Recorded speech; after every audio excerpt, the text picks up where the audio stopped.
All that we see or seem is but a dream within a dream. We loved with a love that was more than love. I have great faith in fools. Self-confidence, my friends will call it. I was never really insane except upon occasions, when my heart was touched. I have absolutely no pleasure in the stimulants, in which I sometimes so madly indulge. It has not been in the pursuit of pleasure that I have periled life and reputation and reason. It has been the desperate attempt to escape from torturing memories, from a sense of insupportable loneliness and a dread of some strange impending doom. There is no exquisite beauty without some strangeness in the proportion. Deep into that darkness peering, long I stood there, wondering, fearing, doubting, dreaming dreams no mortal ever dared to dream before. The true genius shudders at incompleteness, imperfection, and usually prefers silence to saying the something which is not everything that should be said. Believe nothing you hear, and only one half that you see. From childhood's I have not been as others were. I have not seen as others saw. I could not awaken my heart to joy at the same tone. And all I loved alone. Sleep, those little slices of death, how I loathe them. Never to suffer would never to have been blessed. I became insane with long intervals of horrible sanity. Years of love have been forgot in the hatred of a minute. Words have no power to impress the mind without the exquisite horror of their reality. And all I loved alone. All religion, my friend, is simply evolved out of fraud, fear, greed, imagination, and poetry.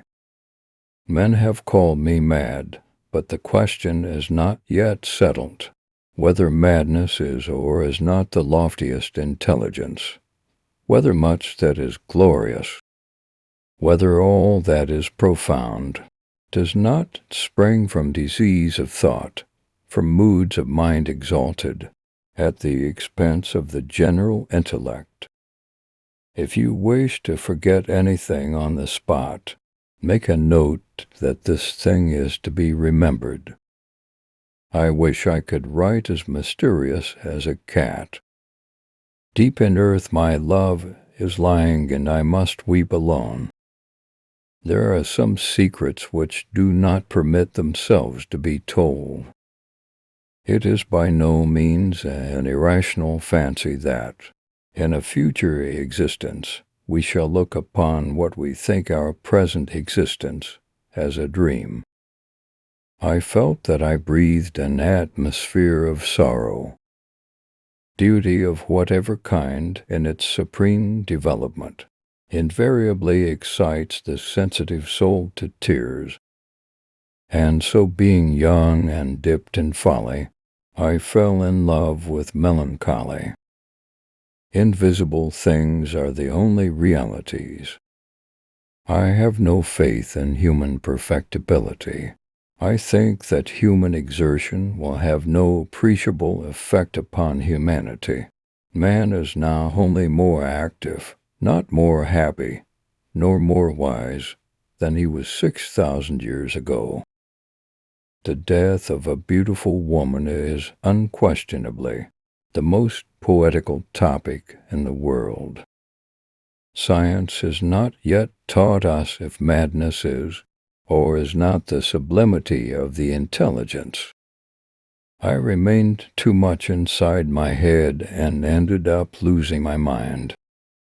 With me, poetry has not been a purpose, but a passion. I dread the events of the future, not in themselves, but in their results. That which you mistake for madness is but an overacuteness of the senses. To elevate the soul, poetry is necessary. It is a happiness to wonder. It is a happiness to dream. The boundaries which divide life from death are at best shadowy and vague. Who shall say where the one ends and where the other begins? Now this is the point. You fancy me a madmen know nothing. But you should have seen me, you should have seen how wisely I proceeded. I intend to put up with nothing that I can put down. I would define in brief the poetry of words as the rhythmical creation of beauty. There are chords in the hearts of the most reckless, which cannot be touched without emotion. To die laughing must be the most glorious of all glorious deaths. Those who dream by day are cognizant of many things, which escape those who dream only by night. In their gray visions they obtain glimpses of eternity, and thrill in waking to find that they have been upon the verge of the great secret. In snatches they learn something of the wisdom which is of good, and more of the mere knowledge which is of evil.